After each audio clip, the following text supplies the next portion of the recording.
जय गुरुदेव, जय श्री गणेश, जय भवानी शंकर।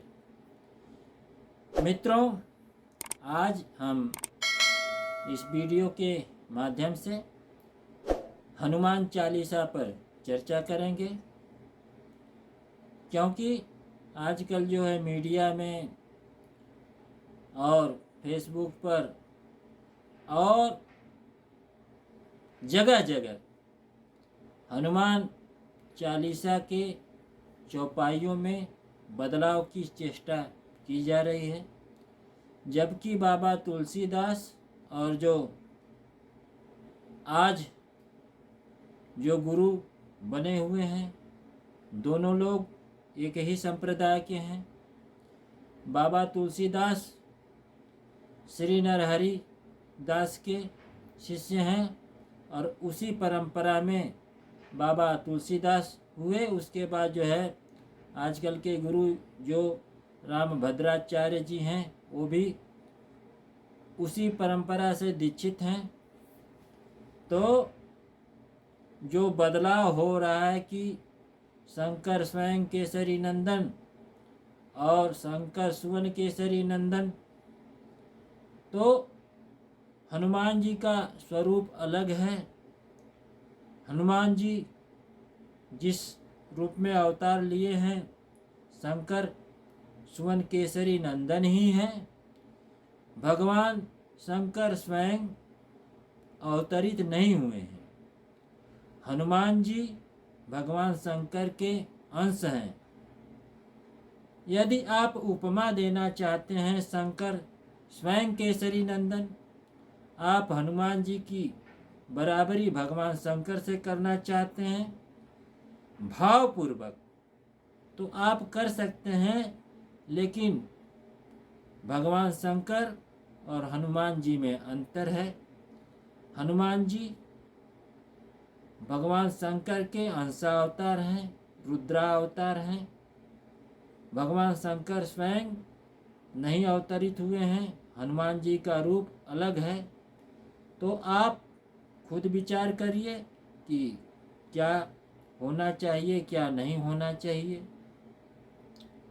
यदि आप भावपूर्वक शंकर स्वयं केसरी नंदन जपना चाहते हैं, यदि हनुमान जी में आप भगवान शंकर की प्रतिमूर्ति देखते हैं, तो ये भाव भी गलत नहीं होगा।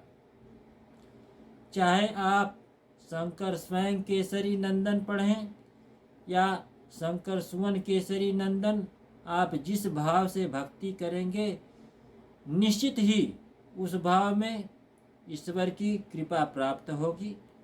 तो इन मतभेदों में न पढ़कर आप जो भी चाहते हैं, यदि आपको अच्छा लगता है शंकर स्वयं केसरी नंदन, तो यही जपिए।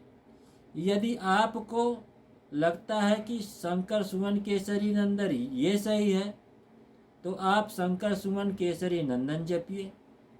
लेकिन अपने मन में शंका मत पालिए, क्योंकि भक्ति जो है हृदय से की जाती है, मन से की जाती है, श्रद्धा और विश्वास के साथ की जाती है। यदि आप चौपाइयों में भ्रमित होंगे, ये जपूं कि वो जपूं, इनमें ही भ्रमण करते रह जाएंगे, तो निश्चित रूप से आपको किसी प्रकार की सफलता नहीं प्राप्त होगी, क्योंकि आपके मन में शंका है, आपके हृदय में शंका है। यदि आपका हृदय ही सशंकित हो गया है, तो निश्चित ही आपके मन में भटकाव आएगा। आपका ध्यान जो है न तो हनुमान जी में लगेगा, न तो भगवान शंकर में लगेगा। तो आप जिस भी चौपाई के माध्यम से भगवान हनुमान जी की आराधना करना चाहते हैं, उस चौपाई को जपिए। चाहे शंकर सुवन केसरी नंदन या फिर शंकर स्वयं केसरी नंदन, जो भी आप जपना चाहते हैं उसको आप जपिए। मन में शंका मत पालिए, नहीं तो आपको सफलता नहीं मिलेगी। जो भी हनुमान चालीसा आपके पास है, उसी के माध्यम से, उसी हनुमान चालीसा के द्वारा जो है हनुमान जी की भक्ति करिए। ईश्वर जो है भाव देखता है, भक्ति देखता है। अगर शब्दों में थोड़ी मोड़ी त्रुटि भी हो गई तो कोई बात नहीं है। मित्रों, एक कथा है कि एक बार मंदिर में आरती हो रही थी, तो एक छोटा बच्चा भी अपने पिताजी के पास जो है आरती करने पहुंच गया, और उसके पिताजी आरती कर रहे थे। तो वो लड़का भी, छोटा बच्चा भी जो 5-7 साल का था, वो भी अपना कुछ भुनभुना रहा था। तो उसके पिताजी पूछे कि तुम क्या पढ़ रहे थे, तुम आरती पढ़ रहे थे? तो उस बच्चे ने कहा, पिताजी मैं आरती नहीं पढ़ रहा था, मैं तो अ से लेकर य तक क ख ग घ अ च छ ज झ ञ सब कुछ भगवान को सुना दिया और बोल दिया कि सारा कुछ जो है सुना दिया है, आप इन अक्षरों को जोड़ करके अपनी आरती बना लेना और मेरी भक्ति जो है स्वीकार कर लेना, बस इतना ही उसने कहा। तो मित्रों, भाव यह है कि यदि आप के अंदर भाव है, आप हृदय से भक्ति करते हैं, तो निश्चित रूप से आपको सफलता अवश्य मिलेगी। अब हम हनुमान जी की साधना के ऊपर कुछ चर्चा कर लेते हैं। हनुमान साधना में सबसे पहले राम जी की साधना करनी चाहिए, राम का मंत्र जो है जपना चाहिए। यदि आपको कोई मंत्र मालूम है तो ठीक है, नहीं तो राम राम राम राम कम से कम 108 बार जप करके हनुमान जी को सुनाइए। उसके बाद जो है हनुमान जी की गायत्री का जाप करिए, आज्ञा चक्र पर ध्यान लगा करके, जो भी समय आपके पास है 10 मिनट 15 मिनट। उसके बाद जो है हनुमान चालीसा का पाठ करिए।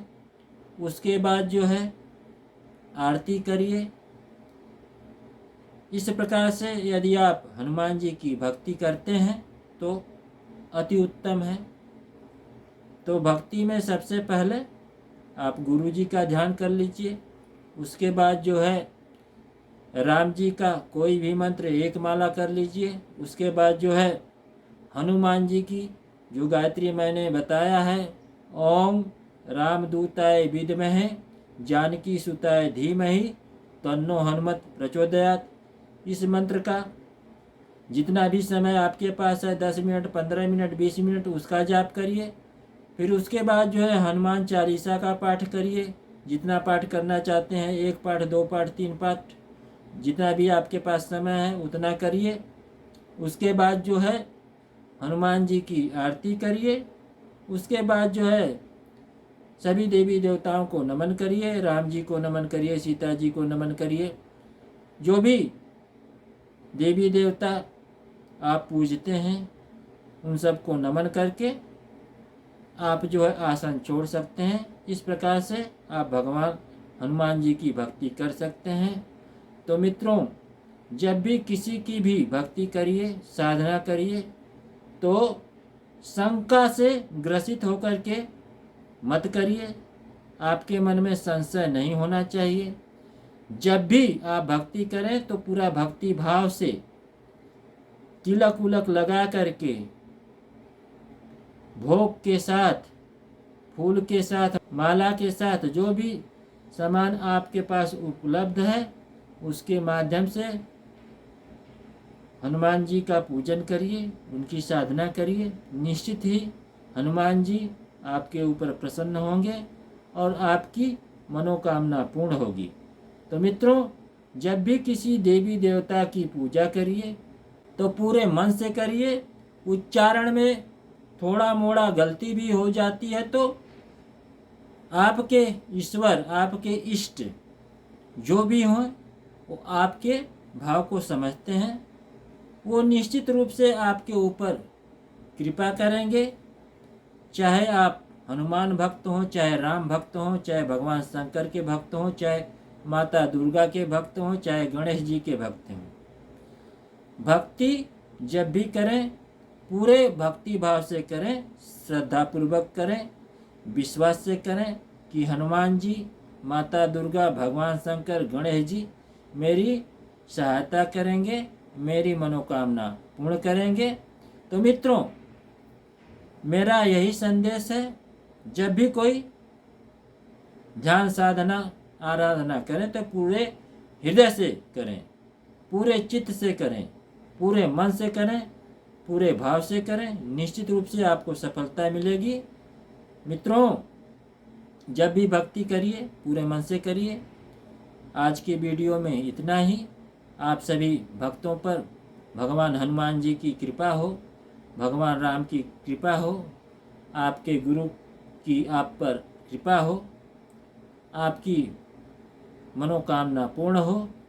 आप सभी दर्शकों को मेरे तरफ से शुभकामनाएं। जय बजरंगबली। मिलेंगे अगली वीडियो में। नमस्कार।